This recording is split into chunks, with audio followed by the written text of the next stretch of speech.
and someone asked, "Oh, so what do you do?" And I had this like, Yeah. I don't do anything. It was just Which is really uncomfortable for people that have done things their whole lives. their whole life. And, it's, I didn't want to be the person who's like, oh, well, I just did, blah, blah, blah. And I knew I was going back, but it did say to me, I think you need to go back to work. Hi, I'm Bruna Papandrea, film and TV producer, female founder, and CEO. And this is Invisible Roadmap, a show about the people who build extraordinary lives without a roadmap. No connections, no shortcuts, just grit, courage, and belief. Each week, I sit down with successful people to uncover the decisions, the failures, and the moments that define their lives, and the unpaved paths they took to get there. Joan Solotar, welcome to the Invisible Roadmap. Thank you, Bruna. Great being here with you. So the Invisible Roadmap is a podcast about extraordinary people who have risen to the top of their field, like you, and I examine their roadmaps and where they came from. And you have an amazing story. So can you just start by telling us a little bit about like little Joan and how and where you grew up? Well, first, thank you for having me and for your generous words, overly generous words. But I'm thrilled to be here. So Little Joan grew up in Bayside, Queens, which I loved and always happy to talk about the environment there. But it was like I'd say mostly blue collar kind of neighborhood, but it was a new neighborhood, which meant that it was filled with young families, and so tons and tons of kids. So it was an environment where I had a lot of friends. There were so many kids my age who are still my lifelong friends. Same for me, actually. Amazing. And my dad was a blue-collar worker. My mom actually did eventually go back to work, became an insurance underwriter. When I was younger, she wasn't. I had a brother 6 years older. So I'd say I had a very happy childhood. It felt very typical to me, but certainly not one where you would think I'd go on a path to Wall Street. Yeah, you're not sitting there in Queens going, one day I'm going to have this big job. Blackstone. No. And your father, tell me a bit about your father's background, because your father was a Holocaust survivor, is that right? Yeah, so my dad migrated here the night before Kristallnacht. He had family here who was able to sponsor him to come over. He did lose quite a lot of relatives. He lived in Germany. And Lindsay, my daughter, and I actually went to his town not that long ago, which was incredible.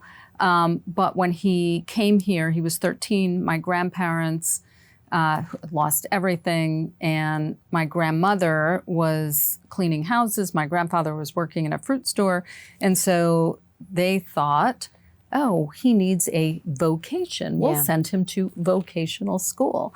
And so he was incredibly smart. In Germany, he was on a path. He would have become an engineer. And here he went to vocational school.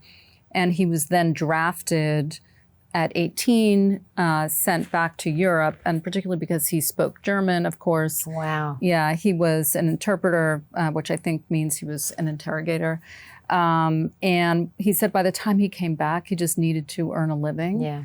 And so even though military would have paid for college, he didn't go. It was probably his greatest regret. Yeah. And because of that, the emphasis on education was so acute in our household. Yeah. And so where do you go to high school? In Queens? I went in Queens. Yeah. So slight anecdote here about choices that one makes at that age. So I went to the local high school, Bayside High School, but I had taken a test to get into a specialized high school, Bronx High School of Science. And so in ninth grade, I got the call, you got in. I remember so distinctly calling my mom from a payphone saying, I got into Bronx High School of Science, but I'm going to Bayside High School. And she said, we'll talk about it when you get home. And I spent that whole summer crying because my parents were forcing me to go to this other high school. Week one, I came home and I said, I just want you to know that if you force me to continue to go, I will not attend class. I do not want to be here. I want to be with my friends in my local high school. And they transferred me. I know. Oh, because it's so funny because I didn't think that was a part of your story, and you're telling me that.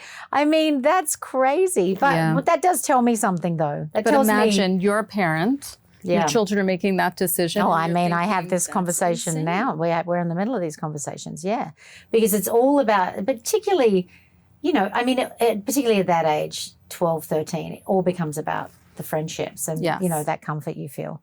So you stick to Bayside High. Yes, and then no college counselor or meeting like that. I checked the 4 university boxes and chose Albany. My parents would have really sent me anywhere, and they made that clear. We will figure out how to send you wherever you want to go. But it just wasn't in my world vision, and I was in honors classes. The other honors kids were also going to the universities, and that's where I went. I had a great experience. So did you think about those other? Did you think or apply to those other schools? No. You just were like, this is where I want to be. A little bit like, I'm not going to Bronx. It's sort of when you think about what you learn when you're exposed to the kind of worlds you've been exposed to versus where you grew up. My world view was quite narrow in terms of career paths and education and what one does after. I actually hadn't thought about this till now, but I didn't fly on an airplane till after college. So I flew. My mother took us to Italy when we were 13. So that was the first time I'd ever flown on a plane. And then I think until then when I hit 17 or 18, I didn't stop. But that's interesting. And I think that, and I don't think that's actually an uncommon thing. Yeah. When you live in Australia, you have to because you're so far away. Oh, fair. When you grow up there. So you go to SUNY, and what are you studying at Albany? Like, what's your major? So I enter thinking I'm going to become a lawyer because I love history. Oh, interesting. And political science. And but then I take a couple of classes in the business school, and I really like them. And I end up majoring in management information systems, which is coding and systems design. So it's like computer science, but within the business school. And I really like that. That's what I ended up studying. And at that time, I know it's changing now, but at that time, were a lot of women interested in that, like coding and that side of the business? Because I know there's a big push now to even get more women in that field. And it's obviously changed enormously. There were a fair number of women, actually, in that major, I would say. I don't recall it being male-dominated. Yeah, well, that's interesting. Yeah. And so you graduate college. Yeah. And then what happens? And then, this is pre-internet. We're all pre-internet. So, when you're doing your job search. Trying to explain that to my children. We use fax machines. I know. It's like dial-up phones. So I always had this idea that I wanted to work on Wall Street. And why? Like, where did you get that idea? Like, did you watch movies? Did you know other people doing it? So I didn't know anyone doing it, but even though my dad was a mechanic, he was very interested in investing and markets and was knowledgeable. And so it was a frequent discussion at home. Yeah. So that was familiar to me. What wasn't familiar was the type of roles that one could have working on Wall Street. And so I just started sending my resume out, and I would find companies by looking in the Wall Street Journal, like, oh, well, that's the name of an investment bank. And I would write it down and find the address. I mean, it's so crazy. And so I ended up getting hired at what was then First Boston, which then morphed into Credit Suisse, which is now part of UBS, but in equity research. And I was hired by this gentleman who wanted to create a merger model looking at banks and savings and loan institutions on a mainframe computer. And he saw my resume, she has business and computer experience. And he hired me. And I had no idea what I was doing. I had never seen a bank balance sheet, and but I landed the job, and it became apparent to me how little I knew, and I wanted to learn more. And I don't mean learning on the job, but like just more foundational knowledge. So I took the GMAT, the test required to get into an MBA program. NYU offered a really good program that you could do at night. And so within about a year, I started that at night. But while working full time? Yes. Yeah. I mean, this is like a common thread, and I try and explain this to people now, is like, often we have to do other things to, subsidize, the kind of dreams that we have. And I don't think it's as common now. So can you explain, and I think I'm pretty smart, but I will say there are certain things about even the world of equities and Wall Street that I just cannot get my head around. Can you explain for like a layperson? Yes. Like while you were at First Boston, like what was that job? So I was very junior. Yeah. And I should also add, within 6 months, I moved over to work for the insurance analyst. But within the same company? Within the same company, within the same department. Yeah. And my job there essentially was to create financial models for insurance companies.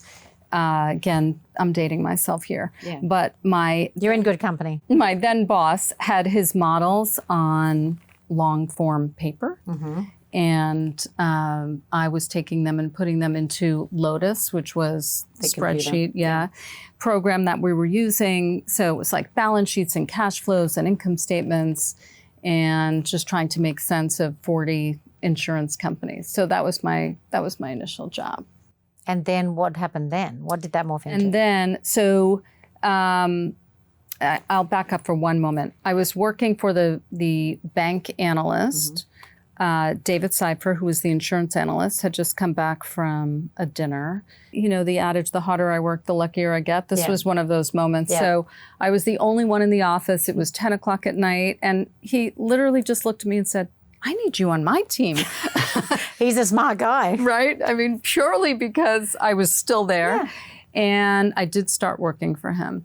And it was just so fortunate for me. I learned a ton, and it turns out he had also gone to business school at night, and really supported my whole career. So he left First Boston the end of 1988, and he took me with him to DLJ, where I spent most of my career in equity research. Yeah. And it was a firm known for equity research. I had a lot of opportunities there, and that really launched the rest of my career. And how long did you spend at DLJ? So I was there from the end of 1988 till the firm sold itself in 2000 to Credit Suisse. Right. And did your job change and evolve? Like you grew and kind of rose up in that position? I rose up in title. Yeah. But I should say it changed from being a research associate and doing the modeling to eventually covering my own sector. So I became the analyst focused on the asset management and brokerage industry. And so I was the senior analyst, and then you get promoted in terms of titles as you move up. And while that's happening, at what point did you get married and have children in that journey? Oh, yeah. So I got married very young. I met my then husband when I was a freshman in college, I think the first week, actually. So we started dating young. We got engaged. We were 23 and then married at 24. We did wait to have children, but still I was 29, not terribly old. Like over the hill. I mean, my mother she'd had 4 children by the time she was 23. Think about that. Yeah. I know, it's unbelievable. I was just a little later at 41, but it is another thing to kind of, rise in your career, particularly in our businesses, which are really all encompassing. Yeah. And juggle family. Yes. Then versus now, there were not a ton of women who had families. Yeah. So it was. Were there many women in your business at that point? No. It was male dominated. Yeah. Research had more women than some other areas of finance, but So it probably felt like a lot, but maybe it was, I don't know, 20%, something like that. But it sounds like me, you had great male mentors as well who really kind of saw your potential as you kind of rose. Again, like you think about who was willing to pull you along and push you out the door. And initially, I had multiple people do that for me, but David Seifer was the one. Yeah. I mean, he put me in front of clients when I don't think I should have been in front of clients. But I think he also taught me, I don't even know how to put this, just how to live a life where you could have a family and a job and love both of those. He also taught me what to actually order in a restaurant, how to travel, and these are all those things lessons that like you have no idea what you're doing when you're first out there.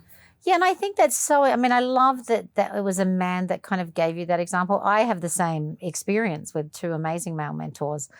But I think, I think in many businesses, it's kind of easier to navigate family. But I think, certainly our business and I think yours, they are they demand a lot of you. Yes. And they demand a lot of your time that is not always 9 to 5. Yes. So I think it is something to juggle. I mean, certainly for me, I make jokes, but it's true. I left my children when they were 7 months old and went to make a movie, and I saw them on weekends. I mean, it's, I know it's crazy. It's crazy. And I don't know if you do this. What I do in those moments, I'm always balancing, okay, now I'm focusing my energy here. Yeah. But now I need to give up that and focus my energy here. And I'm just going back and forth. Yeah. One of the things I realized is when I was there, when I was on set, I had to be there. And then when I was with them, I had to, be with them.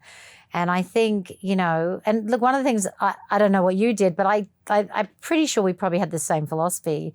You with Max and Lindsay and me with Avi and Romy. I was very careful never to say, well, I have to work, I have to earn a living. I would always be very careful to say, I love my job. I had a life and job before I had you, and I want to continue that. Like, that is part of who I am, because I wanted to teach particularly my daughter that. Yeah. And it's true. Oh, and it's true. And it happens to be true. Like I've loved my work life and journey, and I think your kids feel that. Yeah. I always felt like, I'm sure there were moments, although I think I was a very present mom, but not me. But who knows? But I really believe, and I'm sure the same is true, that they were and are proud. Yeah. And interested in what I do. I mean, you lead a very fascinating but my kids could, my kids could not be less interested. I can't, I try and impress them all the time. And the only thing I've ever done to impress my daughter is do a meet and greet with Olivia Rodrigo. That maybe I had some cachet. Like, that was it. So take us back then so you're still working with David at that point. And when does the Blackstone change happen? Yeah, so I worked with David until I was promoted to my own sector, and then I was kind of off and running. He retired, and so there's a step in between. So in 2002, I decide I'd like to do something else.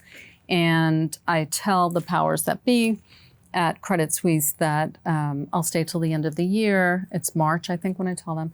But and I no longer want to be a research analyst, so I'm not going to compete with them in terms of what I'm doing. I'll train up my successor, but I want to go. And I had decided that I wouldn't really start even looking till after I left, and that I was going to give myself a year to figure out what was next. And I had this odd moment. It was, I'll never forget, it was New Year's Eve, and someone asked, oh, so what do you do? And I had this yeah.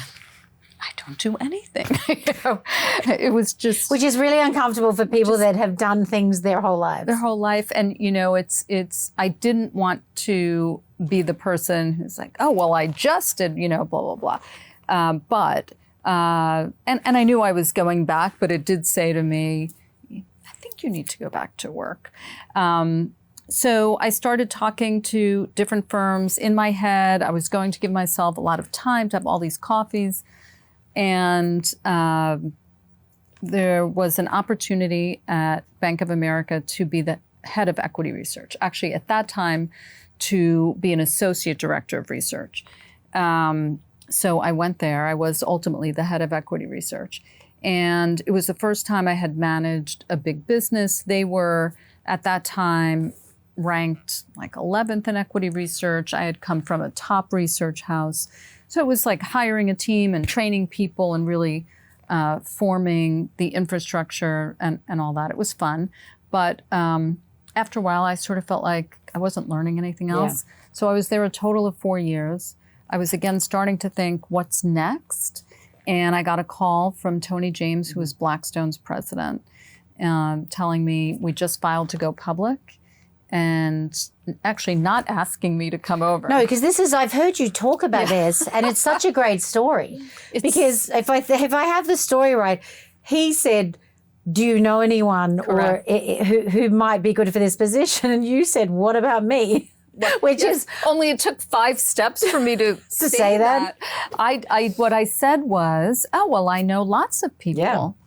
What are you looking for? It didn't even occur to me. It's so crazy. And then he's telling me what he's looking for, and I'm asking how junior or senior. And then finally I'm like, well, it sounds like you're describing my experience. Yeah. If you're interested in talking to me, let me know. And then boom, boom, boom, I landed here. And what was his reaction when you said that?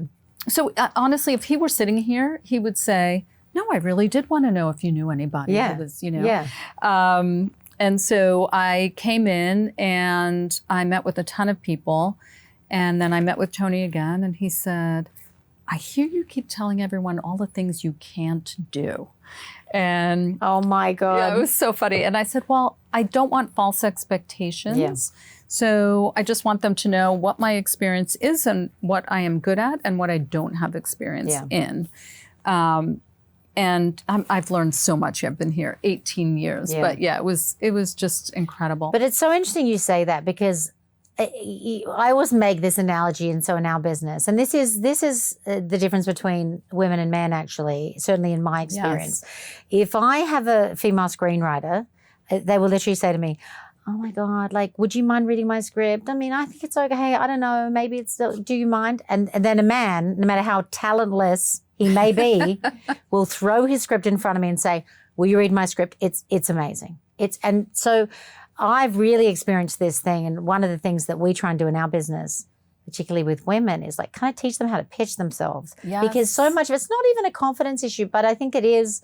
There's something, just modest or like, humble about women, and it is a different thing. And so I think we've all had to, maybe not me, because I could laugh at myself here, because I think I was always very confident, but I think we do have to put ourselves out of our comfort zones in order to move forward. And it sounds like you've done a lot of that in your career as you've moved up. I have, but it took a lot. And it's funny what you were saying about pitching yourself. I remember when Lindsay was interviewing for jobs, I kept telling her, like, there's no one who comes in after you and says, oh no, she's really great and she did this. Like, you need to tell them, because there's no one else telling them. Yeah, that's such a great advice, by the way. And there's a way, Lindsay, your daughter, just so to clarify, there's a way to do that in a way that, kind of shows that you know your own value without being, seen as arrogant. Yeah, I mean, like that. Yeah. But yeah, I think you earn confidence. Yeah. As you say, there are some people who come in and they're confident without having earned it. Yeah. And maybe they shouldn't be so confident. But I do think for me, I earned it over time. Yeah.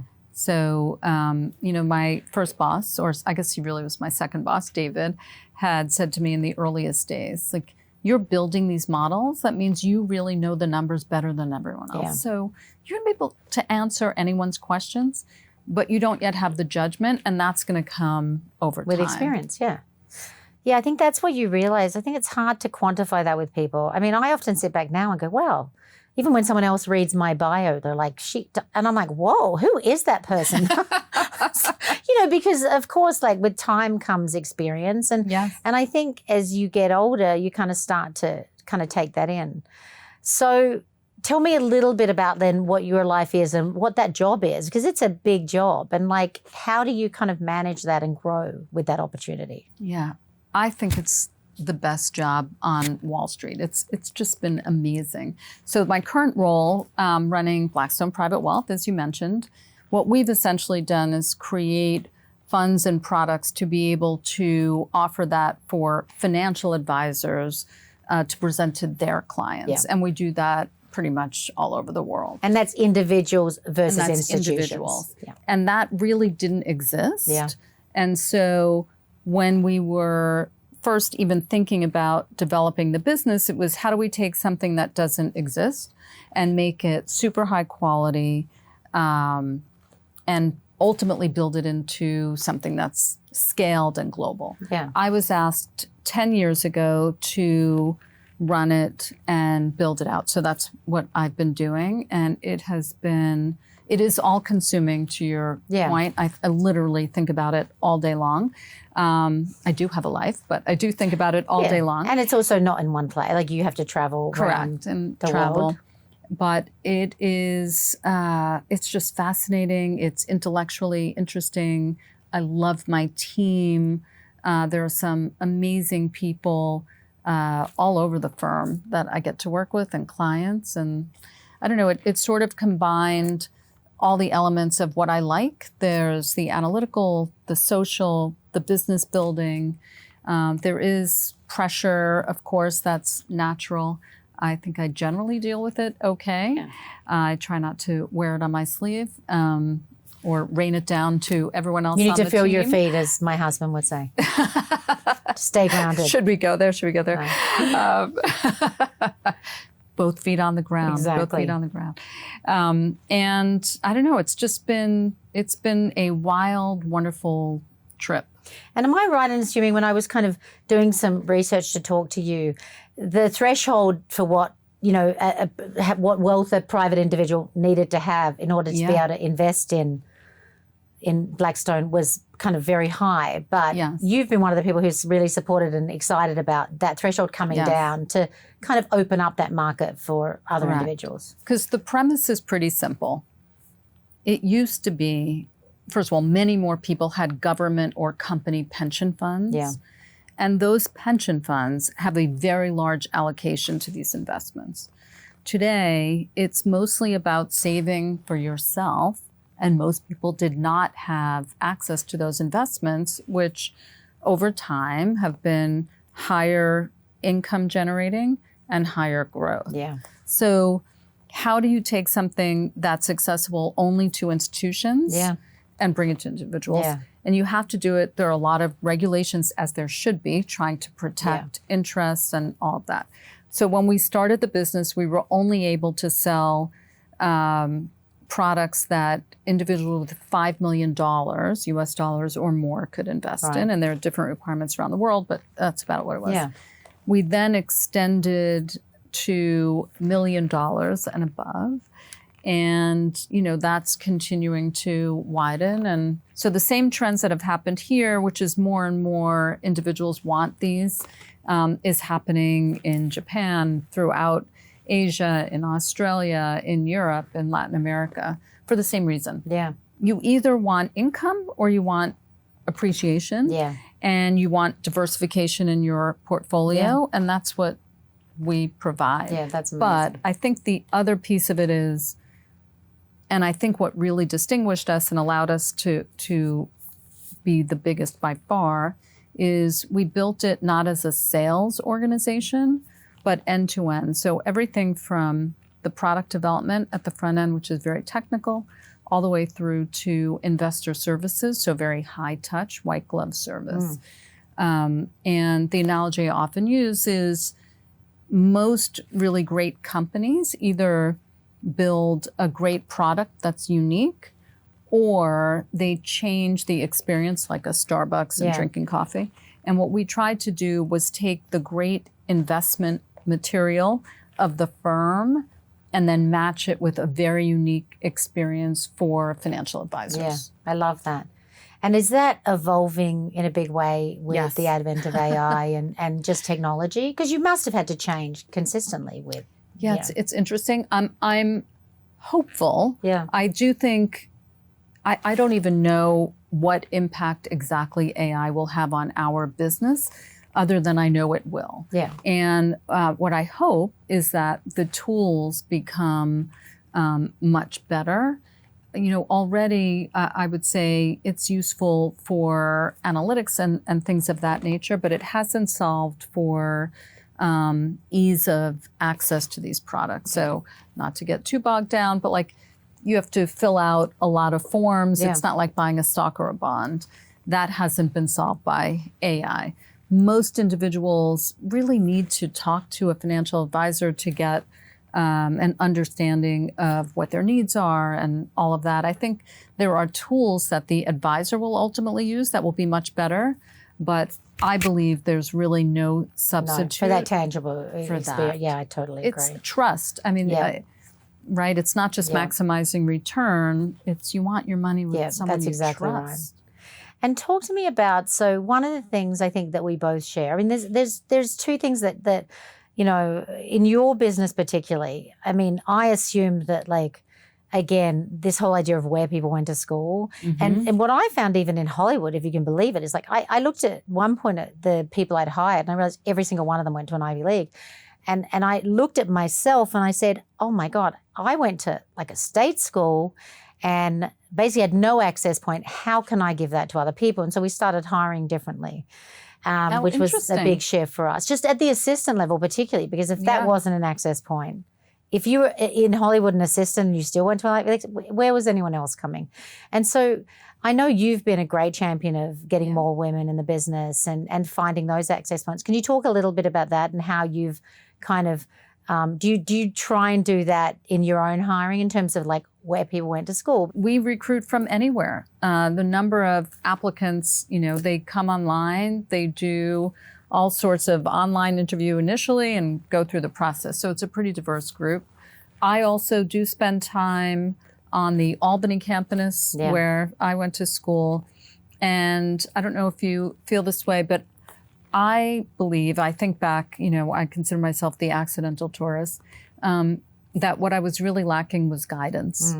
And so what I tried to provide is that. Yeah. And just give them a sense of direction, what kind of opportunities are out there, how they should think about going about them. I'll even go through their resumes, just say no. You need You're doing that yourself? Here. Yeah. Oh, God. I find it really rewarding. Yeah. These are really smart, talented Yeah, they just students. need to be seen. No, they just need to be seen. Yeah. I think about my college friends, all super smart and many of them, quite successful in their careers. No, the same. And I think that, I call it the invisible superpower because I just think, I think part of what I talk about is I'm not really afraid to lose. I'm not afraid to take risks because I've had nothing. So what's the worst thing that can happen? And I always say to our kids, Daddy went to an Ivy and law school. Mummy dropped out of 2 great colleges and a year of college. And we do exactly the same job. I know, isn't that so funny? And just to really so say the path is not the same, Yes. So you've got this big job. You have one daughter who's graduated college, correct? And then and business school and now. Business school. Yeah. So has followed in your footsteps somewhat? Not really. So she went down the path of consulting. Yeah. Yes, in the sense that she works in a similar way and in business and all that. So she went into management consulting and then she took a break for business school, went back, and she's still doing that. The other kind of amazing thing that you did was write that essay. Was it for the Harvard Business Review, which was amazing. Can you talk a little bit about why you wrote that essay? It was called Truth for Our Daughters. Yes. Yeah. So I wrote it because my daughter was interviewing. So she was a freshman in college. So she's 18 at this point. 18. And at that point, she already knew she was going to major in math. And she was applying for this program. It was a leadership program at a firm that she ended up actually where she still works today. It's so funny. But anyway, she had made it through and they wanted her to fly down for a full day in Atlanta. And she called me up crying I can't do this. I'm not qualified. And I said, qualified for what? Like, you're a freshman in college. You know, and I was saying to her that the relevance of the math piece is like, whatever you're learning is so much more complex than anything anyone is going to ask you to do. Yeah. And she was always quite confident in school. And so this was just new. But it really got me thinking about myself and all of those lessons that you learn through experience. And if I could like package them up and just give them to her, like this is what they would be. Yeah. And but you can't. You can't. No, so that's what I should have. That should have been the conclusion at the bottom. Like, read all of this, but you kind of have to figure it out for yourself. And she really liked it, which was so nice. And then it's so beautiful that you took the time, and also you're accessing another part of your creative self. Yeah. You know, writing this essay that I'm sure well beyond Lindsay, a lot of young women probably read. And so you know, I still actually get comments on it. I was up in Canada. Someone mentioned it to me yesterday that he just sent it to his daughter. And so, it's and I it's think still all out those there. things still hold true, right? Mm-hmm. The world hasn't changed that much. No. You know, and I think they're the kind of reminders that you can never get enough of. And you know, it's easy to look back and say that now, but you know, when you say you want to kind of stand in your own power, because I feel like I stand in my own power, but that's come from years of doing it. Can I ask about like, what did your parents think as you kind of went on to kind of build this amazing career? They were so supportive and so proud. Yeah. My dad, this is so funny and embarrassing, I guess, but he had a scrapbook. I'm sure it exists someplace. Anytime I was quoted in a newspaper, my father would clip it out and put it in this binder, which I didn't find till after he passed away. It was like years and years and years of clippings. Oh, this makes me want to cry. So cute. But they were so supportive and so proud. And when I was going to business school at night, that first year, so I did get married young, but the first year I was still living at home in Queens, and my dad would drive in, pick me up, because school ended at 10 o'clock at night, and drive me home. And he did that, twice a week for like that whole year until I got married and moved into the city. I'm sure he was very happy to be like rid of me at that point. But they were so supportive. And I remember my mom, just even when I had kids, saying like, stick with it. She knew. I think our mothers see that maybe they didn't get the opportunities that we did. And I know that's true for mine. And I think that's like really important to them. No, but it's funny because, if you'd said to me when I graduated high school, I got 100% for economics and 100% for math. And then I went into a business that was so, where like, no, I mean, there is math. It's not like there aren't budgets, but I don't look at them. But it's funny how, I was so interested, and I still am. That's why I'm so kind of fascinated. And it's not too late. I have a huge thirst to learn more about business. Can you talk a little bit about it? I know you have been super involved, and I know you're not the chair anymore, but you sat on the board of the East Harlem tutorial program for a long time. Can you talk? It's such a subject that's close to my heart, because if I, had one thing that is my cause is, just making education accessible to everyone. That is, as someone who, private school, like for my children, was never an option for me. Yeah. Can you talk a bit about what drew you to that organization? Yes. Well, I was introduced to it by the one and only Steve Utensky. My husband, for anyone that's listening.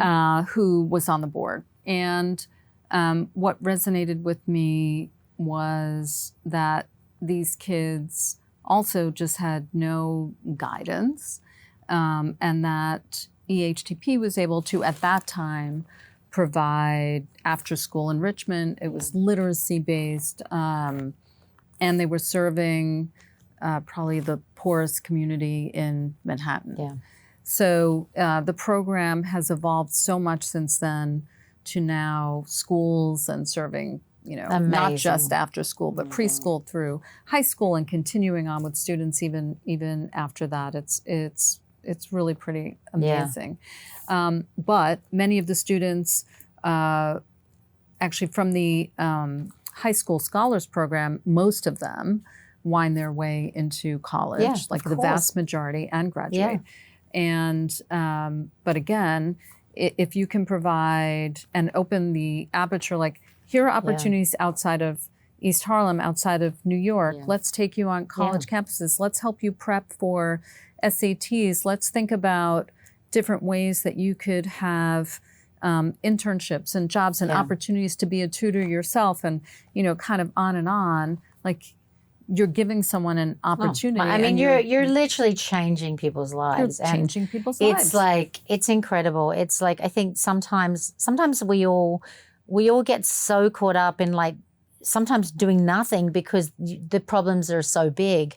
But it is those specific things. I mean, even organizations like Dress for Success and, like just those small incremental changes that where you see people, you give them the tools to be able to take one step that then leads to something completely different. And, it's amazing. And I think it is something, again, that's so close to my heart. And I think I always say like one teacher can change your life, one moment can change your life.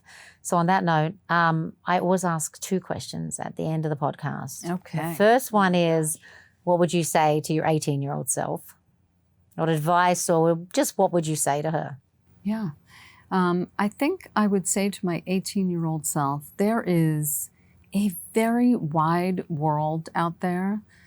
Don't restrict yourself. Understand that you only get one spin and just make the most of it. And, I think I was such a conventional thinker about careers and family and life that I probably did limit myself. I wish I would have lived somewhere outside of the U.S., just as a small example. I think that's an amazing thing to do. So I think that's probably what I would have told. I know. Believe me, I'm still thinking about it. No, it's not too late. Yeah. And I've been lucky enough. I mean, I make jokes that I've been working my way slowly. I went Sydney, London, New York, London, back to Sydney. So I make jokes that I was just making my way back to Australia. And then the second question is there like a person or even a moment in time that you felt kind of changed your path, your roadmap? I think if I can mention multiple. Yes, you can. Multiple moments. And I'm sure there are many, many more moments. I will always remember, so my grandmother was at this point living, my grandmother ultimately was mostly blind and not great hearing. And so my dad had moved her into a facility that actually was built for Holocaust survivors. So it was a community of like a lot of German speakers. She was very comfortable there, and she lived till she was 96 there. But anyway, when they moved her in, you had to give up your assets. And my parents did not have a lot of money, but they never told my grandmother that she had no money. And so it was, they would buy her whatever, dresses, or she was like very generous. Please give Joan and Scott X dollars, and it was just my parents. And there was I just remember it was such a lesson in giving when someone doesn't know you're giving. Oh God, I love that. And oh my God. Of course I'm going to tear up now. I mean, I'm tearing up. It's so beautiful. Like that's like just like what true generosity is. So that's one moment.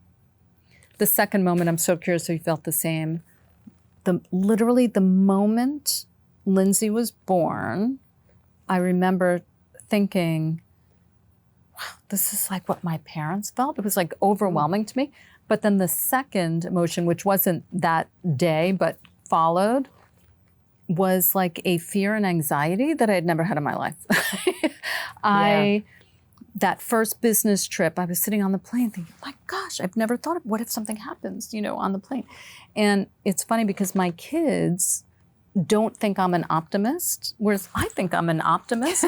I think they don't understand. It's not that I'm an optimist, but it's all Lindsay's fault. Since that moment, I now think of like everything that could possibly go wrong. Yeah, I'm the same. No, I'm exactly the same. But I think the thing I think about with having kids for me is I made just such better decisions after I had them, because somehow my time to me felt more precious. And so every creative decision I made about why I was going to leave them or what I was going to do was much more thoughtful, I think. Yes. But yes, I also worry that, you know, everything's, you never stop worrying. So, and in fact, it's not going to get any better so when those they're things older. literally changed me. They do. I They think. change And then you. other moments. I'd say the final, my brother passed away in 2020. And I felt like this before, but even more so that we really don't know how long we have on this life. Yeah. And to truly make the most, not in a frivolous way, but do the things that are meaningful. Yeah. Let the people you love know that you love them. And don't, I hate to say it, but don't spend time with the people who, aren't adding any value to your life, meaning they're detractors. And, if you have a dream and you can try to go for it, go for it. So it makes me think a lot about like what my future path is, and just even some of the decisions I've made over these last years. Joan, thank you. Thank you. That was amazing. Thank you so much. Thank you.